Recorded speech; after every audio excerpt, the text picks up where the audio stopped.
Hello everyone and welcome to another live stream. Hopefully everything's working okay. I had some technical issues before we started. Hopefully my microphone's still working. Hopefully you're still here. Hopefully you're ready. On the agenda today, we're going to talk about headaches and some strategies for treating headaches.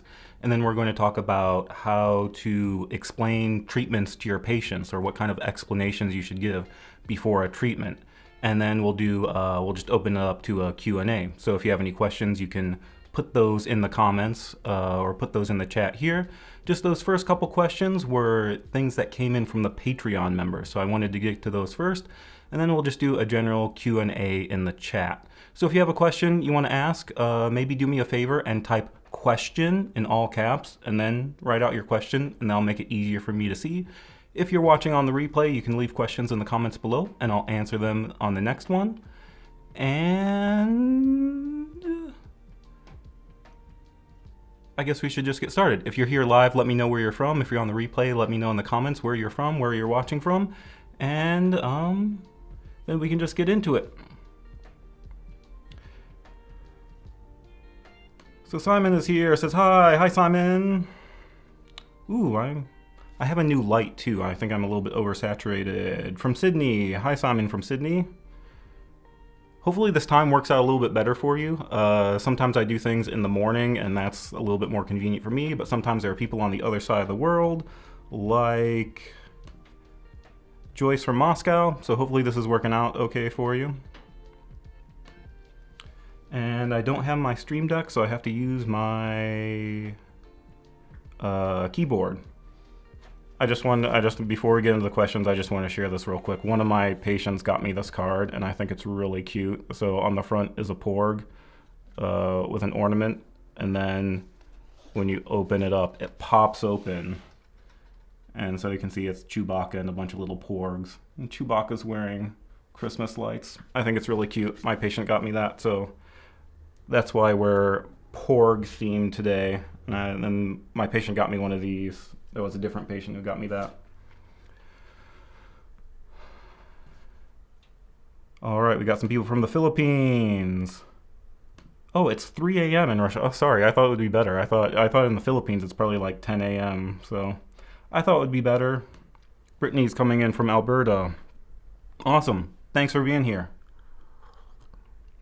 If you came in a few minutes late, what I was saying before is we're going to do some questions, but I had some questions come in on the Patreon feed. So we're first going to do talk about headaches and some general strategies to treat headaches.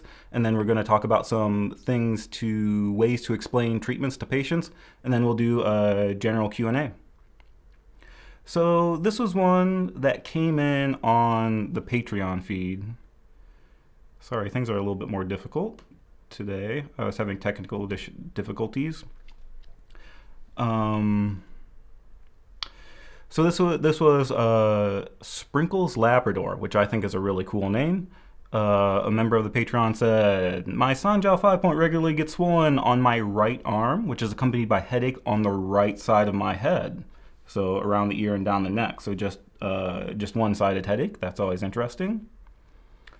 Other than acupuncture, how can I help unstick the chi and maybe have some herbs for helping with head pain?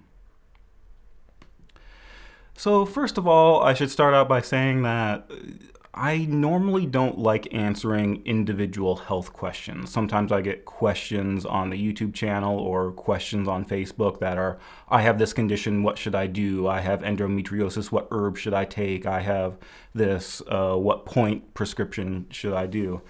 And I don't like answering those questions. Number one, just for liability reasons. Like if I give you medical advice and something goes wrong, then you can sue me. So if you want medical advice, it's like you have to be a patient and we have to go through all the legal paperwork in order to do that. So that's number one.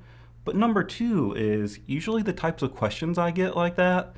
People are like, I have insomnia, what acupuncture point should I do? Or I have diabetes, what herb should I take?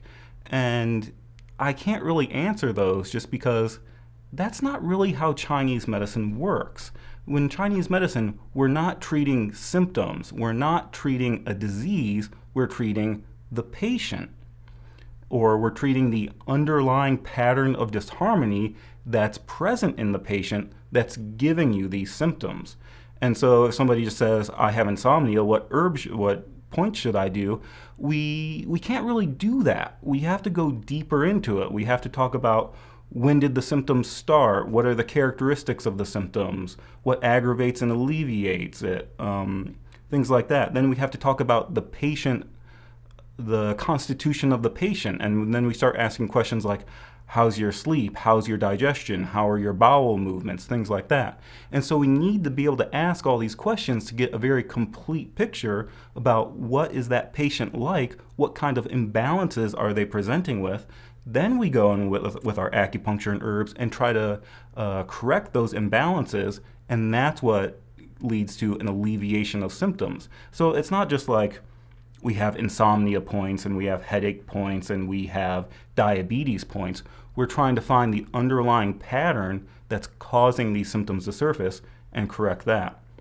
And I feel like that's something that I teach a lot of beginning students, and that's something that they get hung up on in the beginning.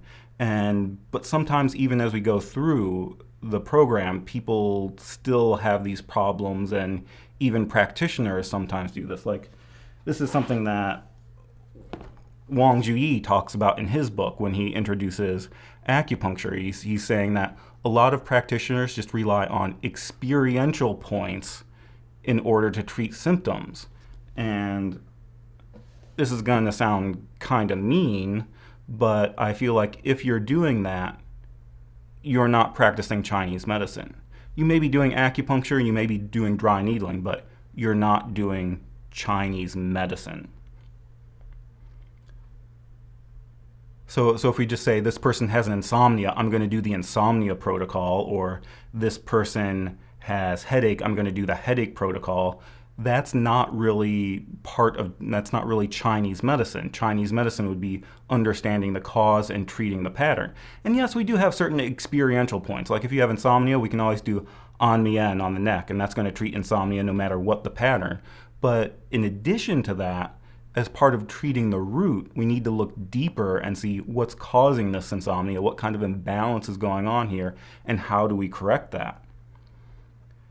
And I feel like the same thing tends to happen with herbs as well, that people just try to create this one-to-one correspondence between symptoms and herbs. So they'll say, Swanzerentong treats insomnia, Xiaoyaosan is good for stress, Wenjingtong is good for period pain. And that's not actually how it works. And still, especially when we're doing herbs, we need to look at what is the underlying pattern that's causing these symptoms to occur. So like Swanzerentong, yes, it's for insomnia, but it's specifically for insomnia due to liver blood deficiency. The one time in school, I had a classmate who had insomnia that just came on kind of suddenly. So she went to the clinic and wanted to get a treatment and wanted to get herbs. And the practitioner said, oh, you have insomnia? Take Swanzerentong, because Swanzerentong is good for insomnia.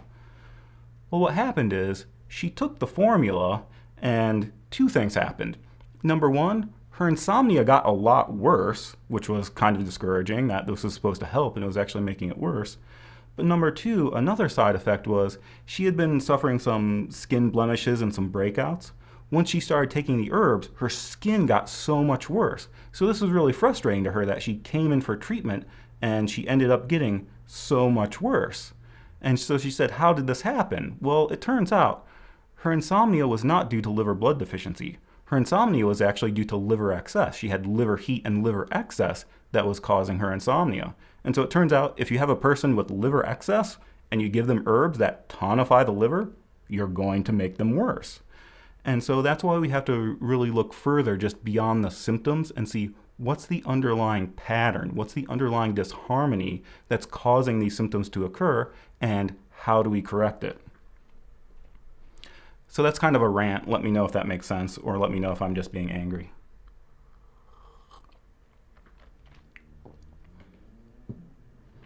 So getting back to the question about headache, again, I don't really want to answer specific questions about how to treat this specific patient, but I thought this might be a way that we could go through and talk about what are some general strategies for treating headache, and maybe even more broadly talk about how do we approach a treatment, how do we approach pattern diagnosis, and how would we go about treating this patient. And then there's an interesting thing at the end of the question where she says, besides acupuncture, what are some other ways to like unstick the chi? And so this, I'm interested to hear your comments, that sometimes we have this happen that we want to give our patients homework. We want to give them some things they can do at home, either diet, exercise, lifestyle things. And so at the end, I'll be curious to know what would your lifestyle recommendations be for this patient? If we were assuming this is due to stuck chi, what are some things we could tell our patient to do to help unstick their chi and make sure things are flowing smoothly? So, good. It looks like my microphone is still working. Maybe running a little warm. I was having microphone problems like 20 minutes before we started. So hopefully everything's working okay. Hopefully you can hear me. Hopefully it's not too weird sounding. So headaches. So let's say you have a patient coming in with headaches. And what we just said is we don't really just want to think like, what are the headache points? What's my headache protocol? What acupuncture points can I do for headache? Because yes, we have a lot of people say like, oh, Li4 is good for headache because it's the command point of the face. Lung 7 is the empirical point for headache. We just know for some reason it's good for headache. And yes, we can do that, but then we want to look further and see what's causing the headaches. What's the pattern of disharmony that's coming up here that's causing these headaches to occur? And so basically what we're looking for is a pattern diagnosis. What's the underlying pattern of disharmony? And so you might ask, like your patient comes in with headache, how do you know what patterns, what are the possibilities? Well, one thing you can do is look in the book. Make sure I hit the right button here. So this is one book you can look at. This is The Practice of Chinese Medicine by Giovanni Macchioccia, and it's just a really big book where each chapter is about a disease name or a disease category, either in Western or in Chinese, and he just goes through very systematically and lists all of the patterns that are associated with headache. So like his first chapter is actually called Headaches. So if we wanted to know everything there is to know about headaches, what causes them, and how to treat them, we can just go to this book and open the chapter on headache. Here's the kind of annoying thing about headaches though. It's like pretty much everything can cause headaches. So if we wanted to know what are the possible patterns that could occur that could lead to headache, according to Macchioccia anyway, there are like 18 different patterns. It's like everything that could possibly go wrong in the body can end up causing a headache. So that makes it a little bit more difficult about how do we narrow it down. So a lot of people might look at this and say, what am I supposed to do? How do I narrow down this pattern diagnosis? Do I have to go and read through each of the patterns to see which one most fits my patient? Well, the answer is kind of no. If we want to simplify it down, one thing we can do is go back to our 8 principle diagnosis. So I don't know if you remember this from fundamentals class, we talk about 8 principle diagnosis. Is it hot or is it cold? Is it interior or is it exterior? Is it excess or is it deficient? Is it yin or is it yang? So we can start to ask those questions very simply, and that can help us break things down and kind of narrow down the list of possibilities. Because when you look in here, the way Macchioccia does it, he has exterior patterns like wind heat, wind cold, wind dampness, and then he has interior patterns. And within interior patterns, he has excess patterns and deficiency patterns. I think he calls them full and empty, which is just excess, deficiency, repletion, vacuity. So we can start asking these basic questions from our 8 principle diagnosis.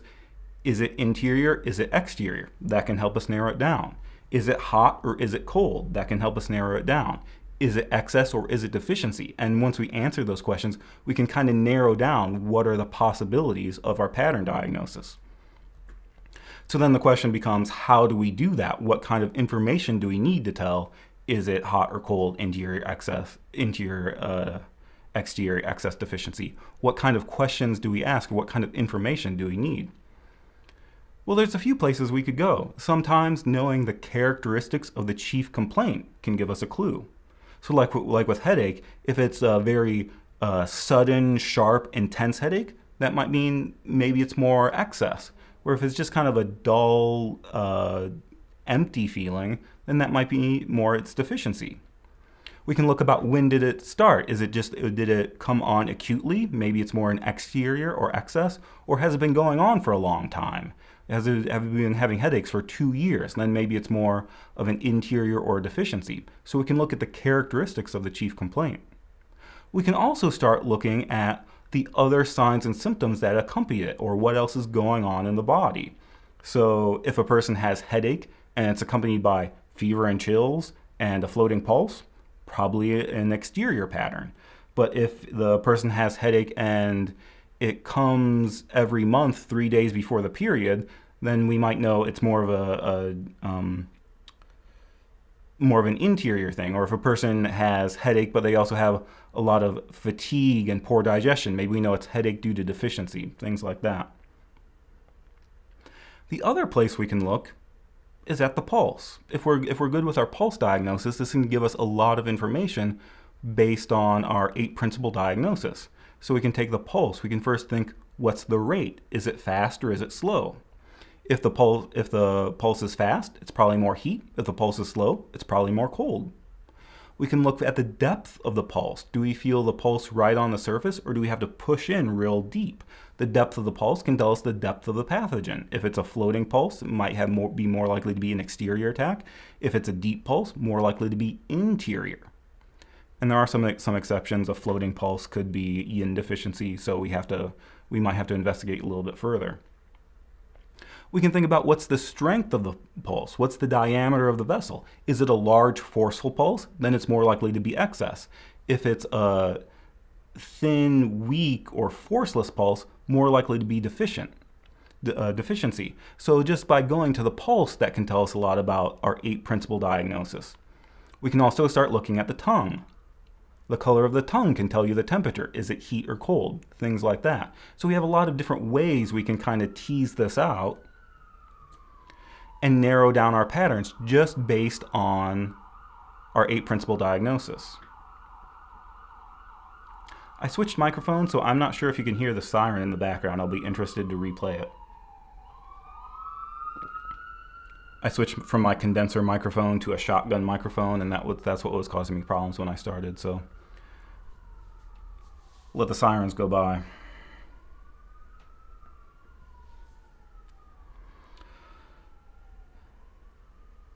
So basically what we want to do is break down these what's going on in terms of this pattern, and then what we're doing is we're going to treat the pattern. And so if we were following Machiocho, he gives you some suggestions for points, but we want to say, what's the pattern?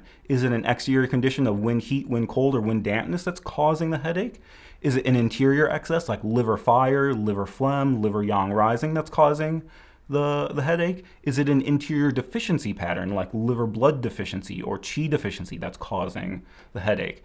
And so then yes, we can do some headache points like Li4 or lung 7, but then we'll also want to address those underlying patterns. If it's an exterior attack, we need to release the exterior. If there's liver excess causing headaches, we need to drain the liver. If there's blood deficiency causing headaches, we need to tonify blood. And that's how we're going to go about treating the headache. And so this is sort of the Machiocha way of breaking it down. I think last week there was somebody who was asking me about Machiocha and what my opinions about Machiocha were. And I said he's very verbose. He says a lot of things. And this can be a good example because when we go to Machiocha Gold, the practice of Chinese medicine, for him, there are 18 patterns for headache. But when you go to CAM, the Chinese acupuncture and moxibustion, there are only 3 patterns. You have invasion of wind, an exterior attack. You have upsurge of liver yang, which is liver yang rising, and you have deficiency of both qi and blood, so interior deficiency. So I think that's kind of funny that when you read Machiocha, there are 18 patterns. When you go read CAM, there are only 3. And so we think that, oh, the CAM is a lot easier to deal with.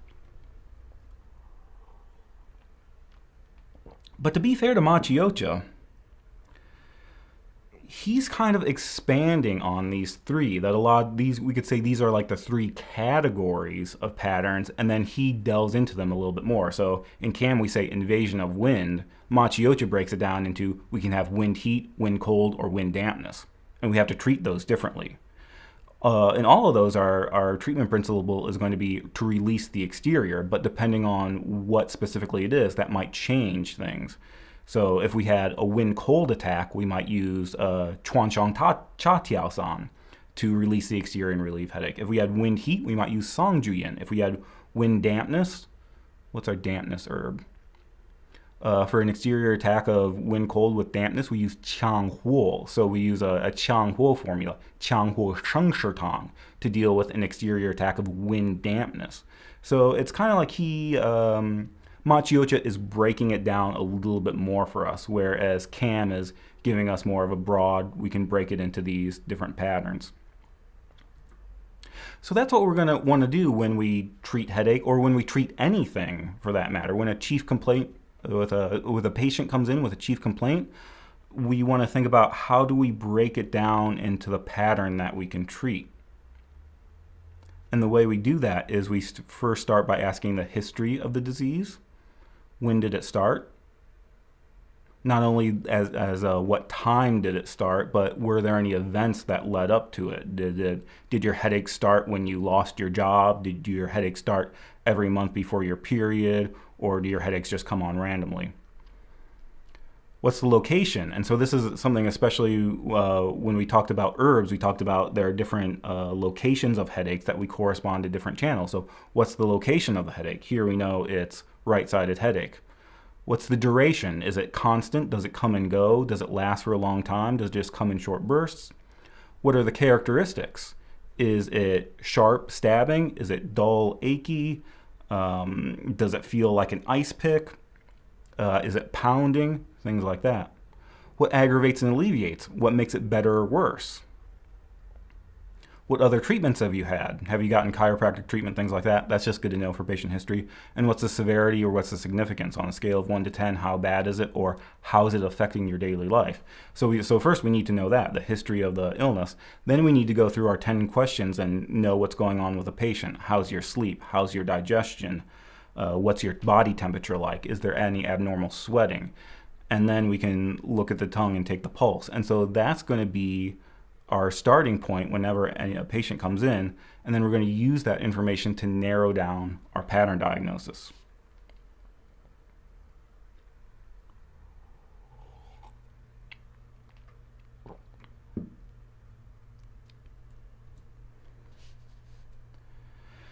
And so headache is kind of interesting because we can, like we said, we can talk about different types of headache depending on where it's located on the head. And this is something when we went over the herb review, we talked about herbs that treat specific symptoms. We talked about herbs that treat headache.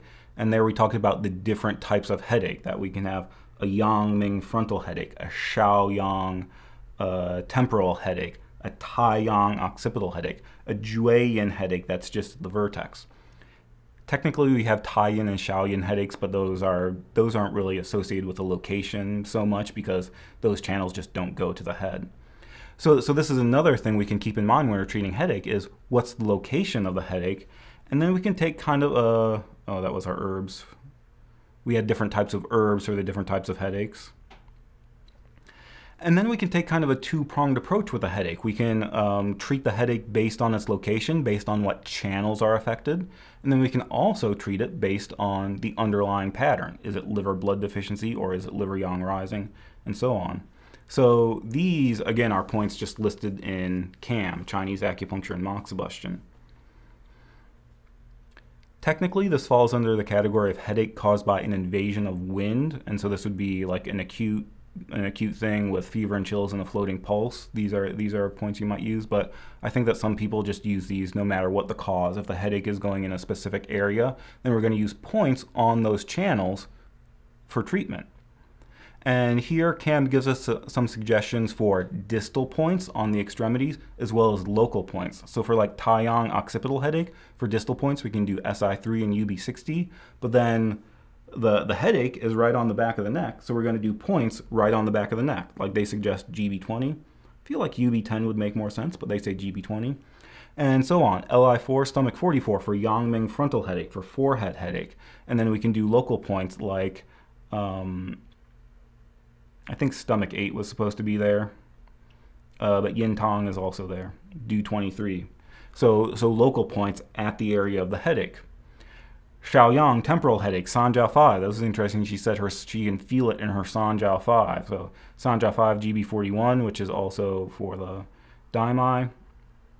And do Taiyang as a local point, and so on. Jue Yin is the vertex headache, so we do liver 3 because the liver channel goes to the vertex. And then as a local point, we could do 20 at the vertex. So that's kind of, we can take a two-pronged approach to treating headache. We can think about what's the underlying pattern and address that. And then we can think about what channels are being affected, and we can do that. So we can do one or the other or both.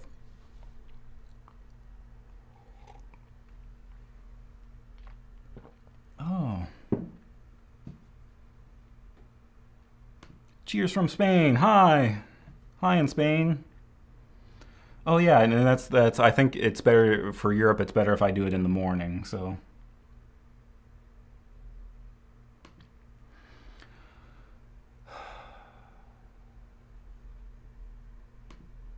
this book sounds helpful. I think we're talking about the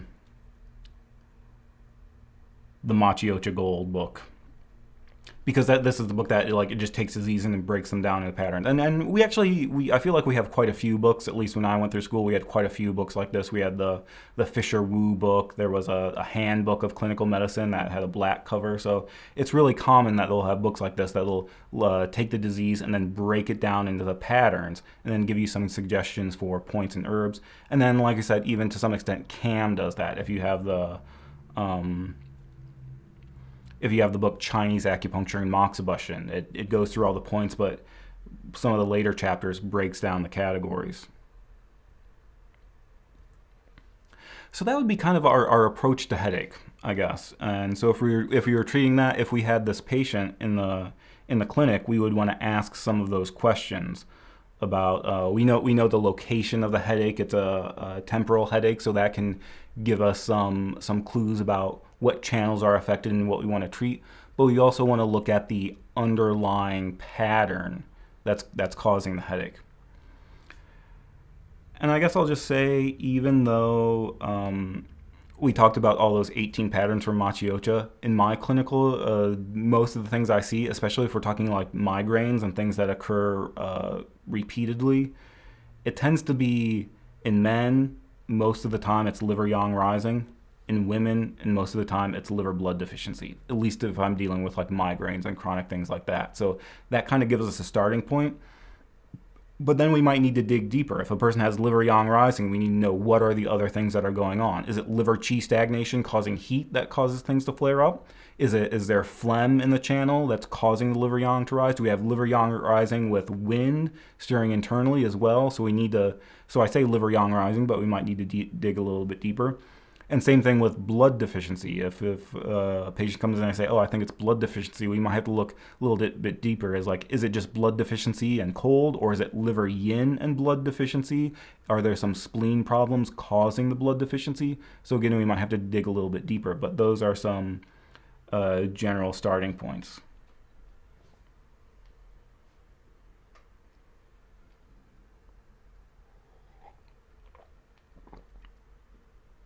So the second part of our question was, that's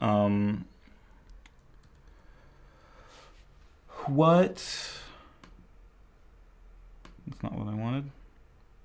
I guess I don't have it anymore. What other things could we do other than acupuncture or herbs? What other things could we do? And so I'm interested to hear your suggestions. That if you had a patient with headache, here we kind of assume that based on the fact that she could feel some swelling in her Sanjiao 5 and the fact that it's one-sided, I think we were kind of assuming that there's some liver qi stagnation. So if a patient, what other advice could we give her in terms of treating this condition? So what kind of lifestyle things could we say in terms of diet, exercise things? I'm interested to hear, what are your suggestions?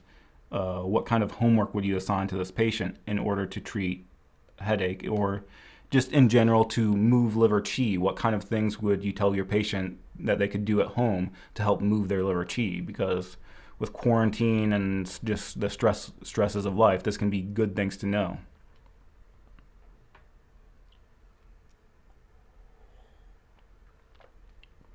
And I'll also say one thing when I see headache, because you get a lot of patients with headaches. One thing I've noticed that really helps, regardless of the pattern, is I do Tuina and massage on the neck and shoulder muscles, on the trap muscles. And this is something I found this to be helpful regardless of the pattern, whether it's like a tension headache, whether even regardless of location, whether it's frontal headache, occipital headache, or temporal headache. Opening up these neck muscles helps. If it's migraines due to blood deficiency, actually opening up these muscles helps. And I think maybe one way I explain this is thinking the same way we do of window of heaven points. Just sometimes the chi goes up to the head and it gets stuck. So people are really tense up here. People are on their phones or driving or studying all day. They get really tense up here. So the chi goes to the head and it gets stuck. So what we do is relax these muscles, and now there's no longer this bottleneck, that the chi can flow harmoniously between the head and the rest of the body. And I've just, in my clinical experience, I've seen that work regardless of where the headache is and regardless of what type of pattern we're dealing with. Like I had one patient that she was pretty young, I think she was 20 or 22-year-old female, complaining of migraines. And when the first time she came in, we did acupuncture. But it turns out that she was really afraid of needles. And so when she came in the second time, she just kind of said, I don't want to do acupuncture. I'm really scared. It stresses me out. And I could see that the stress of doing acupuncture was going to cause more problems than what would be helped by doing the acupuncture. So I said, okay, if you don't want to do acupuncture, we can just do some Tuina, we can do some massage. So I did a lot of rolling on the upper back and up in the traps and up in the neck. And so she came in once a week for a couple weeks, and she did notice a decrease in the frequency and the severity of her migraines. And I thought that was especially interesting because my diagnosis for her was liver blood deficiency. I wouldn't have thought that in order to treat the root, I thought I needed to tonify liver blood, but she was able to get some results just by loosening up these neck muscles. So let's see. See, I can't push the right button anymore. Cycling through all my cameras.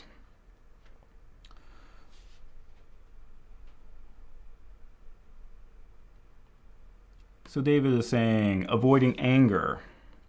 Yeah, that's sorry. I have to look at the right camera. Yeah, that's a good one. Sometimes that's difficult. It's like if you can avoid the stress, that's good to do. Sometimes I just get angry all the time, and I'm not sure there's any avoiding it. I think it's just me. But this was another one. Maybe practice Baduan Jin, 8 brocades Qigong. Doing Qigong will help.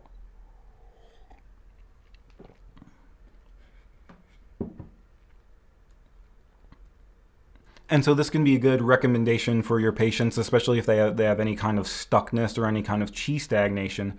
This can be a good things to recommend is a qigong practice. We have some qigong that's more about bringing in qi, gathering the qi if a person is deficient, and we have some qigong that's more about circulating the qi. So for this patient, it could be that doing things, big movements that circulate the qi could be good for.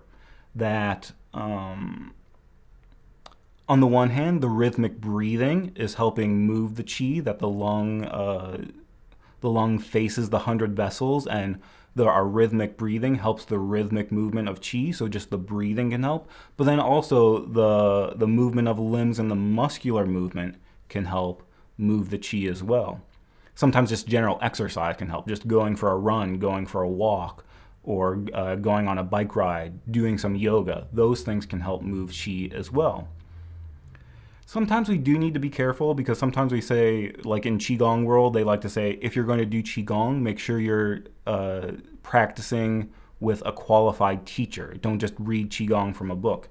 And sometimes the reason they say that is the Qi might move in a certain direction and get stuck. So sometimes people read in a book, they read about this set of Qigong exercises, and they decided they like exercises 2 and 3, and they only do those. And what happens is a lot of qi goes to their head and gets stuck, and it will actually cause headaches. And so we have to say, no, you have to do the whole thing to make sure the qi doesn't get stuck. And then we have the same thing with exercise, that sometimes some light exercise can help move the qi, but we want to make sure we don't overdo it. So especially if a person has some deficiency, it could be that like going for a brisk walk could help move their qi, but running a marathon would deplete their qi and blood and actually make the situation worse. And then I think we had some food recommendations. See, I miss my typey buttons. Yeah, avoid spicy, greasy, cold foods. Yeah, so we can maybe make some food recommendations that maybe, if we're trying to move qi, maybe something gently acrid could help, but we don't want it to be too dispersing. But then, yeah, we don't want to cause heat or cold or things like that. So we want something kind of balanced.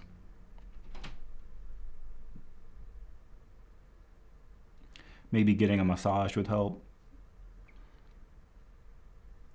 What else were we going to say? Anything else about headache? About moving the qi? What kind of recommendations would you have for moving the qi?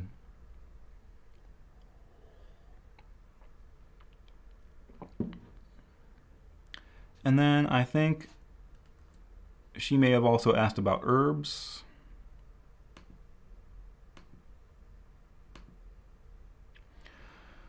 Are there any good herbal formulas to help lessen the pain? So basically,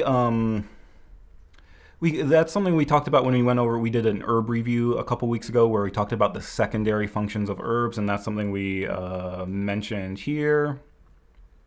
That we can have different herbs for different types of headaches. So chuan shong is a really common one that a lot of formulas, in the modification section, will have this formula, and then it'll say for headache, add chuan shong. That's a really common herb for headache. And then we have different headaches depending on the location of the headache. So we said bai zhi is for yangming headache, qiang huo is for taiyang headache, chai hu for shaoyang headache. So the fact that she was feeling some temporal headache, that might be something we would look into. But again, remember what we're doing is we're not just saying these herbs are good for headache, we're treating the pattern. So we'd want to look at what's the underlying pattern and prescribe a formula that treats that pattern. And then we might modify the formula by adding in some of those headache formulas. So if we had headache due to an exterior attack, we might use a formula that releases the exterior, like chuan chong cha tiao san or sang ju yin.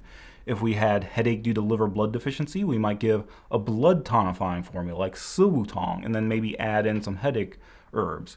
If we had headache due to liver qi stagnation, we might use xiao yao san to move the qi, or chai hu shugan san to move the qi, and then maybe add in some headache herbs.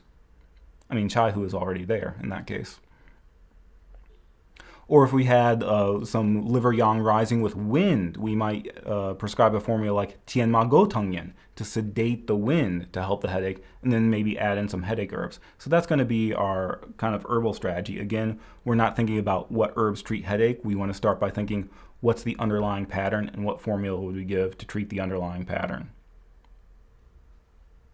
Oh geez, it's been 40 minutes. I think I was ranting for a long time.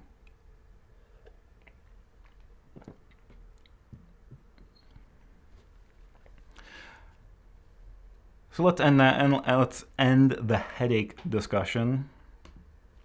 And another interesting question from the Patreon, from Tamara. Sorry, I'm not very good with names.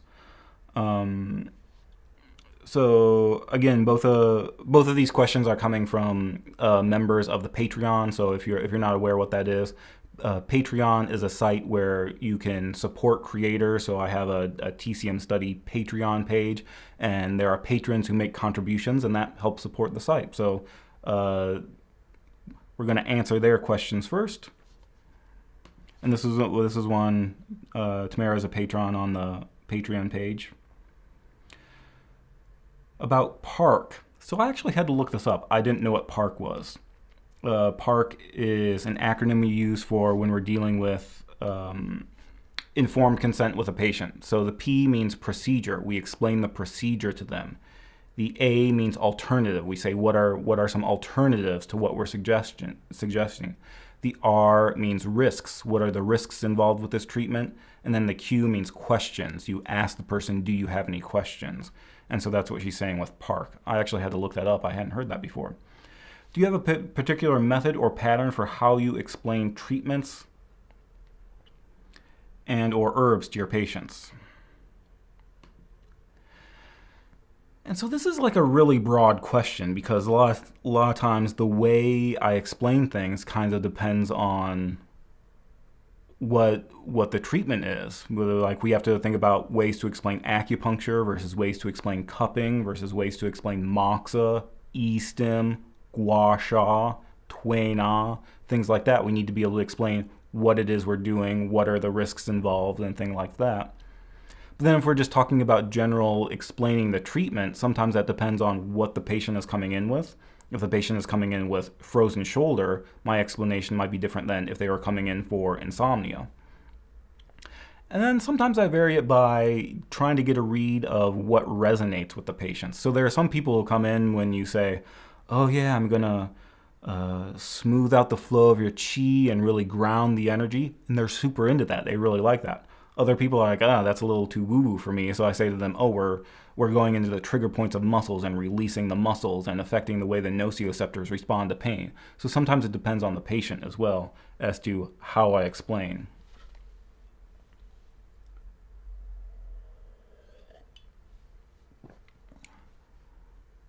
Hey, we got good morning from China. Good morning. Oh, good. Talking about herbs, and good morning from Indonesia. So that's exciting. Good morning. So we talked about headaches before. Now we're talking about how to explain things to patients. So when it comes to just acupuncture, I do have a video that was how to explain needles to patients, where I went through and I kind of went through my spiel. So that's on the YouTube channel about how to explain needles to patients. So when it comes to explaining a treatment, some of the things I like to do is, one, if you can, demonstrate the treatment for the patient. And now maybe you can't demonstrate, like you can't necessarily do cupping on yourself to show them cupping, but you can at least bring out the cups and say, these are the cups that we use, they're glass jars, we use them to create suction. Or when I do needling, I bring out the needles and say, these are the needles we use, they're made of surgical grade stainless steel, they've been sterilized in ethylene oxide gas, they're single use disposable, so we use them once and then throw them away. And then if the person isn't too squirmy about needles, then I'll actually pull out a needle and say, oh, you can see this needle is really thin. It's thinner than a hair follicle. It's like 0.2 millimeters in diameter. It comes with a tube. The needle is slightly longer than the tube, so we can just tap it in. After that, we can place the needle deeper if we want to, but all of your sensation is on the surface of the skin, so you might feel a small pinch as the needle goes in, but after that, you might not feel a whole lot. And so we can explain it that way, or we can get out our cups and say, this is cupping, these are the glass jars, we use a flame to create suction. And so what that does is, like if we were doing massage, that would be applying pressure, but when we do cupping, we're applying suction, and that pulls the layers of muscle and fascia apart and draws blood into the area and things like that. So sometimes if you can do some little demo or show them, that can, number one, put them at ease. And then it also gives them something that they can tell other people. So when they go back to their family and say, hey, I got cupping, then their friends say, what was that like? Then they can explain, oh, yeah, there was this glass jar, it creates suction, and that can be good marketing so that they're enthusiastic about their treatment.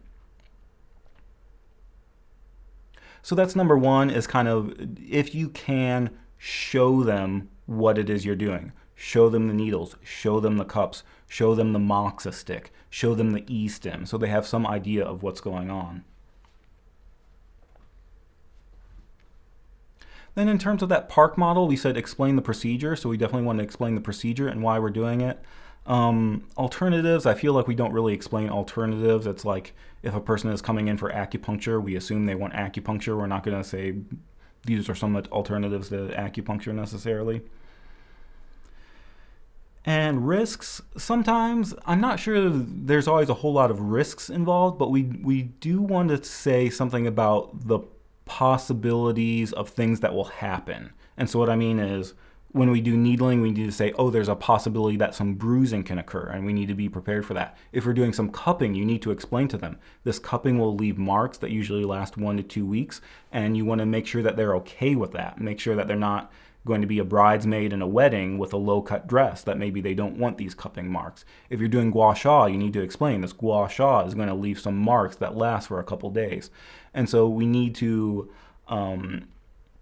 even if you feel like there are no risks involved, we need to explain some of those possible outcomes that can happen and make sure that the patient is okay with that before we do it. So we can explain the procedure, we can explain why we're doing it, we can explain some possible outcomes, we can ask if they have any questions. Do you have any questions about what we're doing? And then I feel like what's missing, maybe this is included in under questions, is before you do a treatment, you need to ask the patient for consent. Make sure it's okay that you're doing this. Don't just throw cups on them without asking them, do you want cupping first? And this might be a little bit sneaky, but the way I like to do it is explain to the patient what I want to do, why I want to do it, maybe say based on my previous experience with patients, and explain, with your condition, you have frozen shoulder. I've gotten, with other patients with this condition, I've gotten good results doing cupping. The cupping is these glass jars. We apply suction. It pulls the layers of muscle and fascia apart, gets good healing blood in there. I've done this on a lot of patients, and they report really good range of motion after this cupping. So that's a possibility for treatment. Does that sound like something you would want to do? So when you ask them, first explain what you want to do and why you want to do it, and then ask, is that okay, or are you on board? And so you want to do it that way, just because I've been in the clinic sometimes where people would say, a patient would come in and they'd say, so do you want cupping? And the patient would be like, I don't know, what's that? What is cupping? Why do I want cupping? Or with herbs, we do the acupuncture treatment, and then the intern would say, oh, would you like to have herbs too? And the patient was like, I don't know, do I want herbs? Do I like herbs? Are herbs going to help? What are these herbs, and what are they going to do? You need to set that up first before you ask, are you on board? Sometimes we would have situations where even the patient, they would finish their treatment, the patient would walk to the front desk, and the front desk would say, do you want to schedule another appointment? And the patient would say, I don't know, am I supposed to? Do I need another appointment? Nobody told me to schedule another appointment. So you need to make sure you explain those things first. You want to explain, this is what cupping is, here's why I think it'll help, is this something you want to try? Here's what moxa is, here's why I think it will help, here are the possible risks that might occasionally cause some burning, but here are the benefits, is this something you want to try? Even if you're just doing acupuncture, at the end of the treatment, don't just set them off to go. You want to tell them what you want them to do. So you can say, we had a really good treatment today. We made a lot of progress. We were really opening up those muscles in the neck. And so you may feel some relief right now. Some people even feel more relief the next day as these points continue to work. So we made a lot of good progress today, but as you probably know, we can't get everything all in one treatment. And so I'd like to see you once a week for the next 4 weeks so that we can continue to work on this and continue to get some improvement. How does that sound? And so then you're giving them a plan, and you're kind of telling them, I want you to come in once a week. Are you on board with that? At this point, I just feel like I'm randomly going off in weird directions. What was our original question?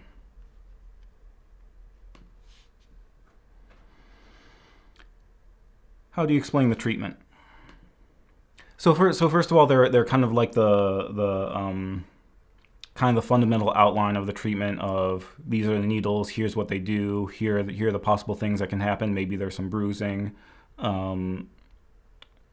Here's why we're doing it. Do you have any questions? But then it gets into kind of a different thing of, how do we explain what's going on? And for that, it kind of depends on the patient's chief complaint and the personality of the patient.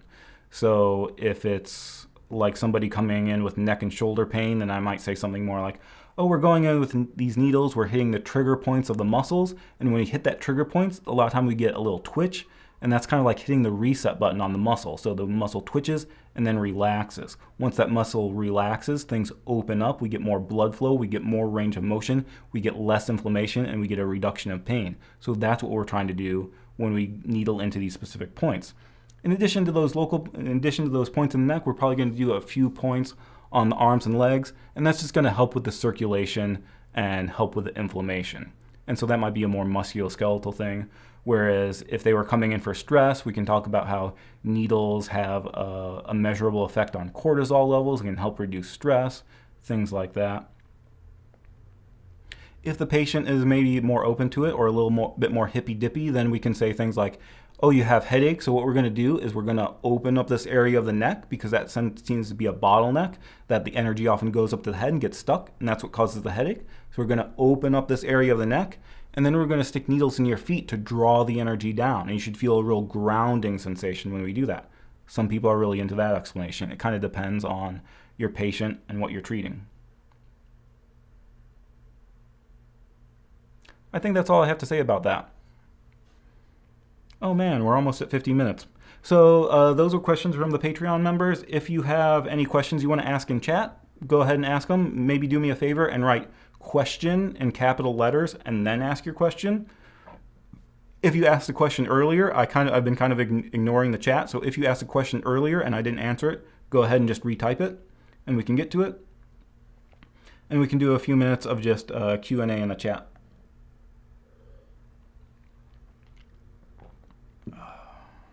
I drank way too much caffeine today. Wrong button.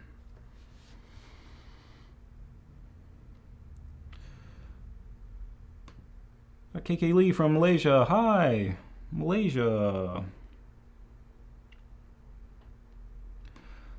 What other forms of therapy do you see great results with? Heat, cupping, 7-star needling, gua sha. Yeah, kind of all of them. So we're asking what things other than acupuncture or what things other than herbs, what other kind of treatments do we see good results with?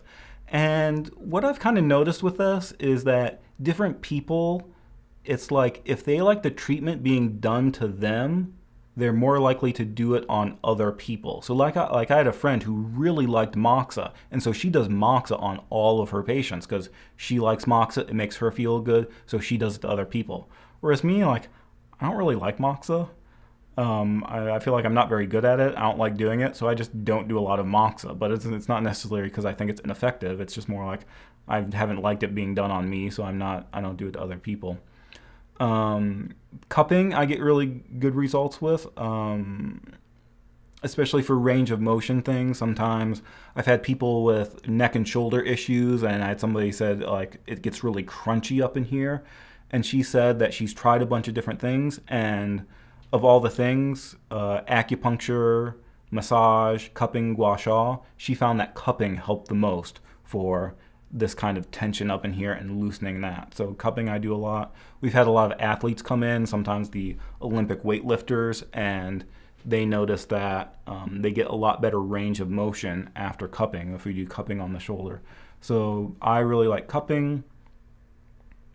I started doing a little bit more with liniments too. I've been like Posamon, Jungu Shui, I've been getting into that a little bit more, so I've had some interesting results with that. So that's an interesting thing to do, and I feel like not a lot of people do that, so that can be fun to get into. Trying to think what else. Like I had some students who really love gua sha. They really like getting gua sha done on themselves, so they're more likely to do gua sha in their treatment. And it's like when they do it, when they recommend it, and the fact that they're really enthusiastic about it, they tend to get good results. So it kind of depends on the practitioner.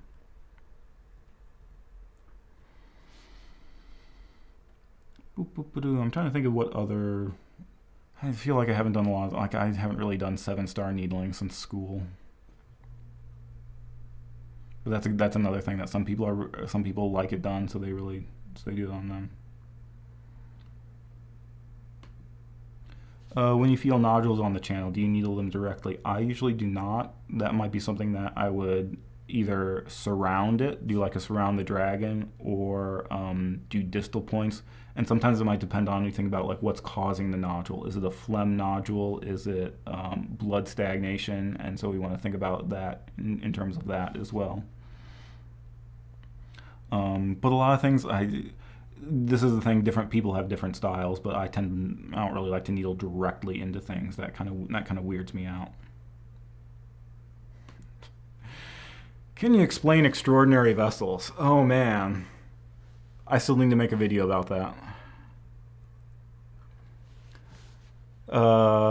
So this is something that I made a video about channel theory where we went over the Jingluo, and that was like when I teach an acupuncture class, that's like the first lecture. We go over the meaning of Jingluo, the naming of the channels.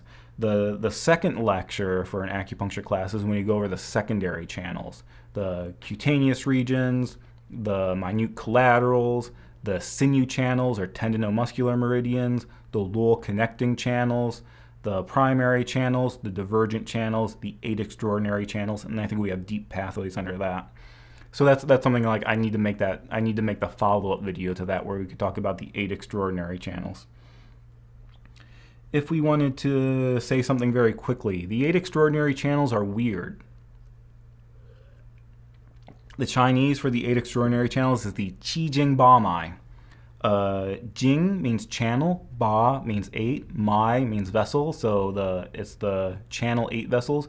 But the first word in there, Qi, in this case means weird or odd, or we translate as extraordinary. So it's like the weird channel's 8 vessels, and that's what we mean by the 8 extraordinary vessels.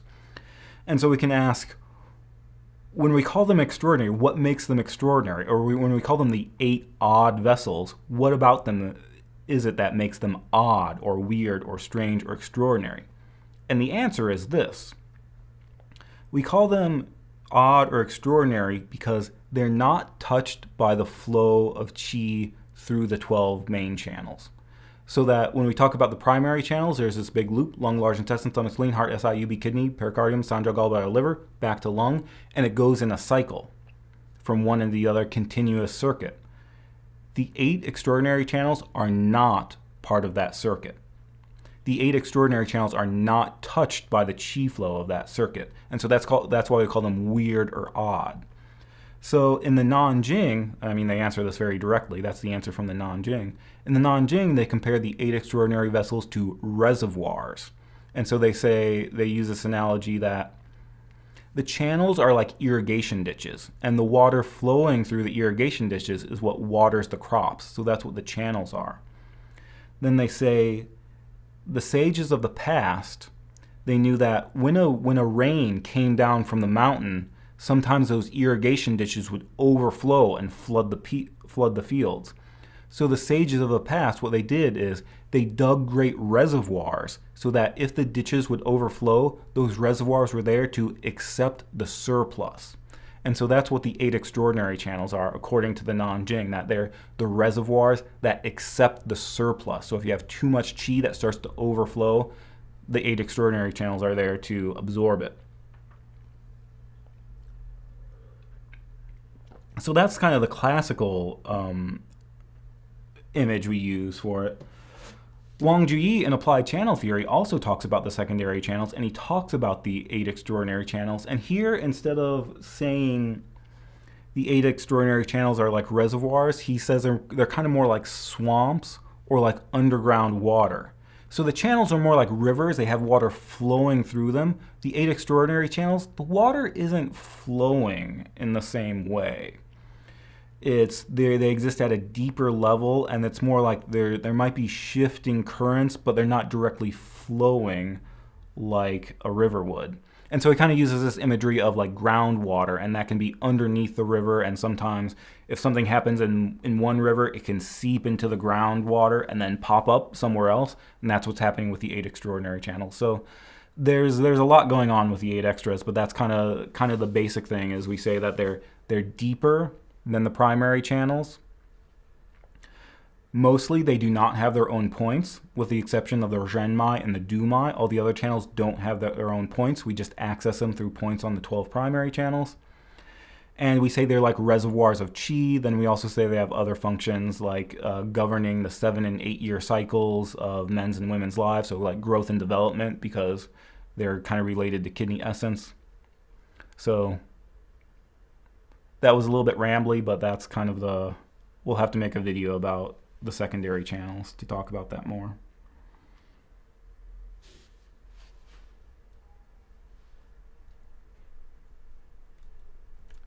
Can't hit the right button.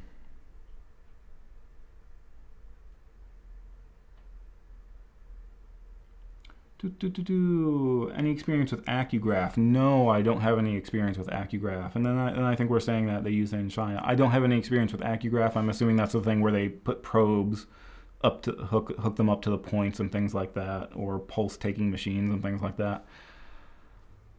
I don't really like those. I feel like the traditional Chinese medicine has existed for thousands of years without that kind of technology, and I would think we should hone our skills with taking the pulse and hone our palpatory skills rather than relying on machines. But I think Sabrina's saying it's heavily used in Chinese hospital parent. Maybe this is referring to something else.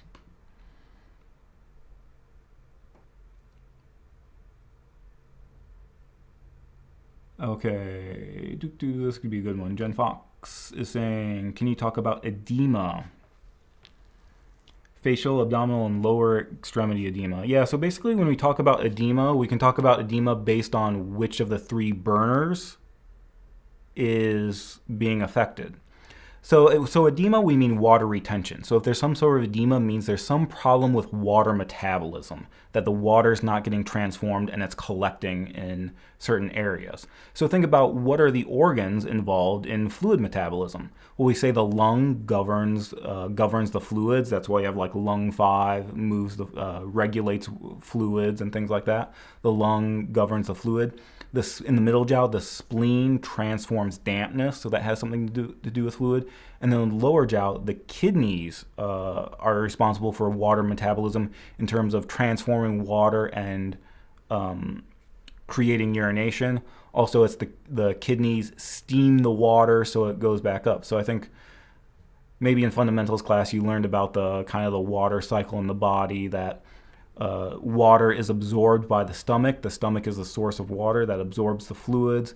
The lung is like a canopy that rains the fluids down, and the kidney steams the fluid up. So after we absorb the fluids in the stomach, the kidney steams them up and the lung rains them down.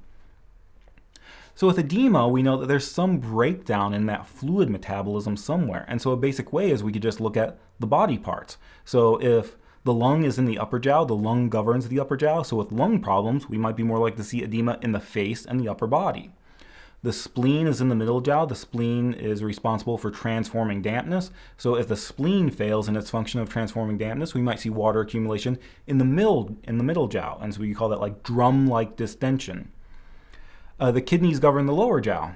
And so if the kidneys fail in that steaming the water, the kidneys fail in metabolizing the water into urine, that we can have edema in the lower body and in the legs. And so that's going to come up, we're going to see that come up in both acupuncture and herbs. So when we talk about like Ma Huang promotes urination, well, Ma Huang enters the lung channels, and so we're specifically talking about promoting urination to treat edema in the face. So if you have an external attack and you get edema in the face, we know that then external pathogen has blocked the lung's ability to regulate the fluids, and so we get fluid accumulation in the face.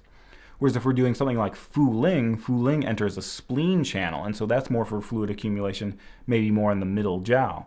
And so that has to do with the spleen's ability to transform dampness. When you get into things like Fu Tse or Zixie and things like that, they were talking more about the kidney's function of regulating water and steaming the fluids. So, and then we have points like that. So like lung 5 is good for the upper jiao. Ren 9 might be good for the middle jiao. For edema in the legs, we might use kidney 7. The name of kidney 7 is Fu Liu, returning current. And so when we needle kidney 7, that tonifies kidney yang so that it can steam the fluids back to the upper body. And so we'll see that both in acupuncture and herbs, but basically we're looking at which organ is failing in its function of transforming fluids, and our choices are usually the lung, the spleen, or the kidney. I'm not sure if that made sense, but I like that question. Maybe we'll do something more on it later. Yes, this one I saw in the comments and I forgot to get to it. Let's see if I can hit the right button. Yes. If the ancient Chinese doctors weren't dissecting bodies, how did the channels get named after the organs? That's a good question, and unfortunately, I don't know a lot about the history of that because I'm not sure to what extent they were dissecting bodies. I know that was kind of a big deal that Wang Qingren started dissecting bodies, but that was, I feel like Wang Qingren was like 18th century, so that wasn't for a while. But I could be wrong here. I think someone more scholarly than me would know this, but I do believe that there are classics where they talk about the organs. They talk about the volume of the organs and the weight of the organs. So I think they knew something about the organs and their general functions. I'm not sure how much actual dissection they did, but I feel like I remember seeing that somewhere, that they actually knew stuff about the weight and the volume of each of the organs. And then but yeah, there are some things when we talk about, like when we say the spleen, do we really mean the spleen or do we really mean the pancreas? And it's how good was their dissection? Did they know the difference? How did they know the functions? I think that's an interesting question. Like even Western doctors, how did they know the functions of the organs when they didn't do a lot of dissection? And so I think some of it was like an energetic exploration, either doing meditation and qigong or experimenting with the points. They might have learned that certain channels and organs had certain functions, and that's why we have certain characteristics that don't exist physically. Like when you say the heart sprouts in the tongue, you would never do dissection and come to the conclusion that the heart is connected to the tongue. That must have been some energetic thing that they figured out either by doing qigong or by needling certain points on the channel. So that's a good question.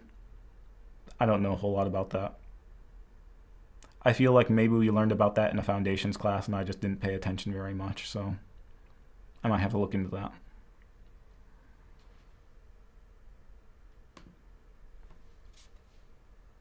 Oh, okay, yeah, I guess when you're talking about edema, yeah, this is one of those things where think about when we say edema, we're saying fluid, so think about water metabolism, think about which are the organs associated with it.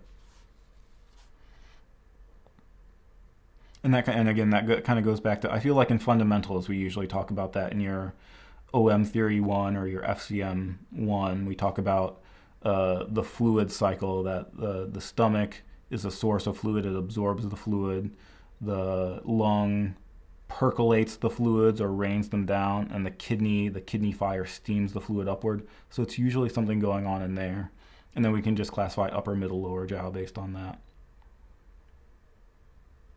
And also, I think sometimes with herbs, we talk about sudden swelling of the limbs. We'd usually attribute that to the lung as well. That's the lung failing and to regulate the water passages. And kind of the idea is the fact that it's happened suddenly, that means there's some sort of pathogen attacking the lung and impairing its ability. And so that's why you have sudden swelling. Whereas like when we have like lower body edema, swelling in the legs, that's usually something that's happens gradually because kidney yang has been waning. Question for diagnosis of POLS. Should we use any device? I have never used a device, so I don't know what kind of devices are out there. I don't know how reliable they are. I feel like I've been at symposiums where I've seen people demonstrate them, but I haven't looked much into them. I feel like this is one of those where like I feel like I'm more traditional. I feel like you should study and rely on your senses. And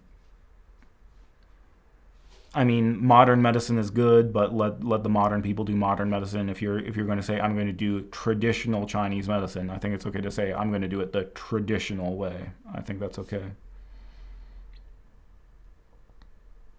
But I actually haven't seen those, and I feel like I knew somebody else that they had a thing where you could like put probes on points, and the electrical conductivity in certain points could help you determine things. So.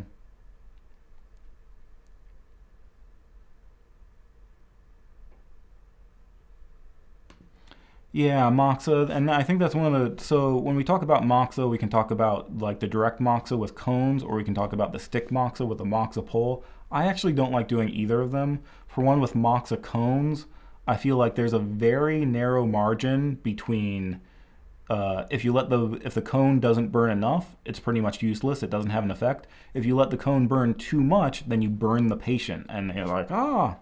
And so I feel like there's like that very narrow therapeutic range, and I just never practiced enough to get good at it.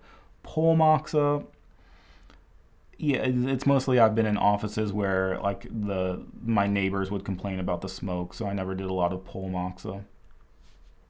I remember, well, once I was in Kentucky, I had a patient who came in and she only wanted moxa. She didn't want acupuncture, cupping, or anything else. She was like, I went to this other practitioner and they did moxa and it really helped. I want only moxa. And so like on her low back, I did like went around in circles for like half an hour doing moxa on her low back, and I just didn't enjoy that at all.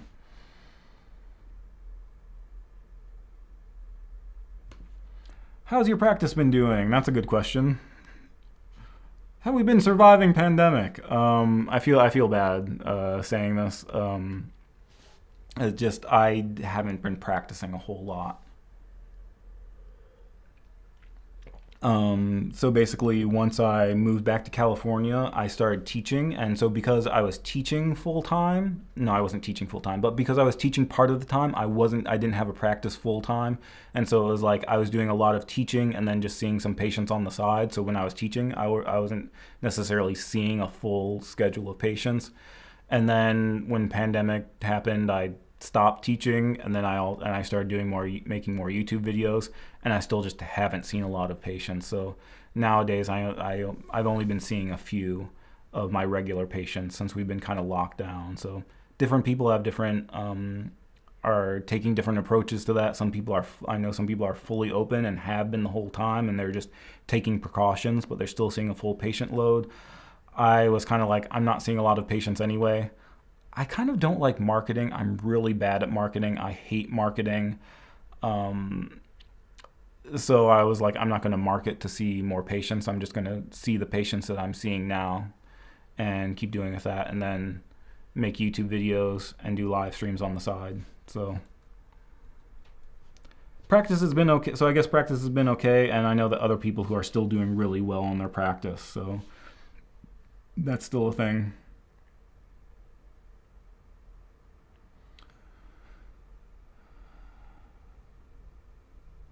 Um, yeah, we're saying, oh, good morning from China. I think I might have said good morning before, but yeah, we've been making some formula videos, and I think that's really important.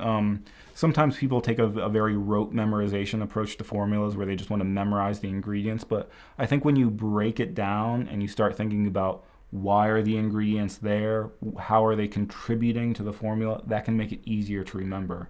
And so I think it's good to look at it that way, and that way you're not just memorizing things. Because there are certain things you just have to memorize.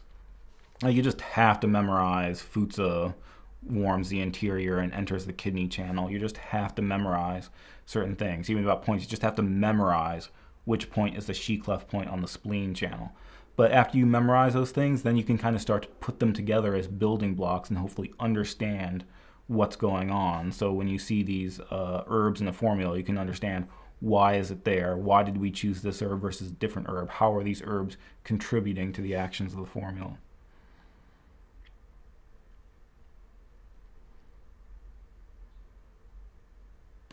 Could you do an IG live? Maybe. I don't know much about IG live. I wonder. I don't know if I don't know if my computer can connect to Instagram, or if I have to do it on my phone. I don't know. It's just that I know that there's sometimes this thing where you have to like pick a platform and grow on one platform, and my Instagram has been more about memes, and so maybe I should do something on more on Instagram. I've just been doing stuff mostly on YouTube.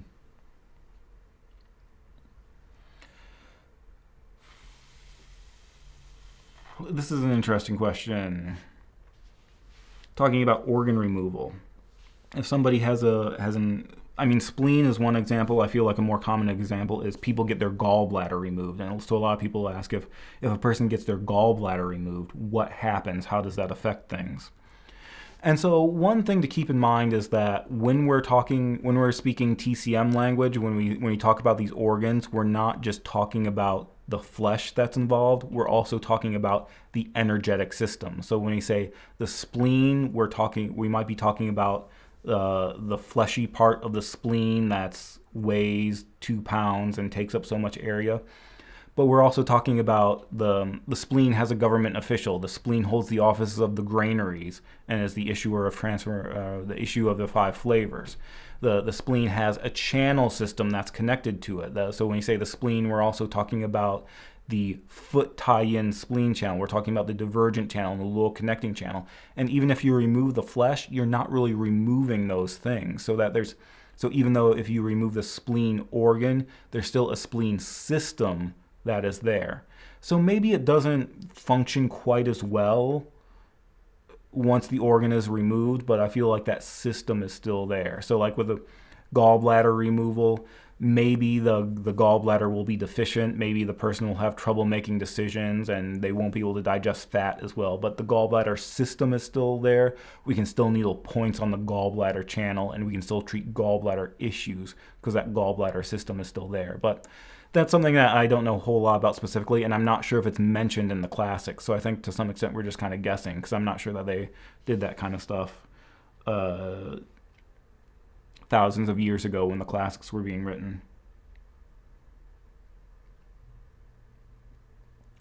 Boop, boop, boop, boop, boop. So I think that's about it in terms of questions. Oh, here we're talking more about Instagram. You can only use it through your phone. Here, let me switch to the thing. Yeah, that's why I like having this studio set up where I can use my computer, so it's really easy to have overlays if I want to put questions up, if I want to put slides up. That makes it really easy to do on my computer. I can switch around to these different camera. Ooh, that camera's still set up. I can switch around to these different camera angles if I want to, so it's kind of fun to do. I think I did an Instagram live once at Pacific Symposium. I had a friend who was trying to show me how to do Instagram live, and I was like, this sounds too complicated. So maybe someday I'll do an Instagram live, and I'll have to think of a format for that. I think at this point I'm just rambling, so maybe we should just finish up for today. Thank you for coming. Thank you for all your questions. And as always, I'd like to say thank you to the Patreon members. Like I said, if you don't know what Patreon is sort of a crowdfunding website, and it's kind of, sometimes I call it like the PBS model of creating content, that these videos are brought to you thanks to the support of viewers like you. So Patreon is a way that if you've been getting value out of these videos, if these things have been helpful to you and you want to give back, one way you can do it is by joining the Patreon. There's like a $5 tier there, but really you can type in any amount if you want to do like a monthly donation to support the channel and make videos possible. There's not a lot extra for joining the Patreon. I do have some behind the scenes stuff, and like right now I'm starting to make a video for the small intestine channel, so you can look out for that. We're going to have a small intestine video, and on the Patreon I'm going to post updates as it gets made. So I usually make it in sections, so I'll post each section on the Patreon, and then when it's all done we'll post the final version on the YouTube channel for everybody to look at. But I just recorded an introduction to it, so I'll probably upload that to the Patreon feed either tonight or tomorrow morning, so that's something you can look for. But that's also something that I know that's not in everybody's budget, that's not available to everybody. So even if you're not a member of the Patreon, I still do appreciate your support. I appreciate that you can show up, that you can leave comments, ask questions, that look at the videos. I know a lot of people are sharing videos on Facebook and with their study groups through Facebook Messenger. So even if you're not a member of the Patreon, I still do appreciate your support. So thank you for coming, thank you for showing up. We'll do a live stream next week, probably in the morning. I'll put that on my Facebook. I think that's it. Thanks for coming today. Thanks for asking questions. We'll just sign off there. We'll see you next week.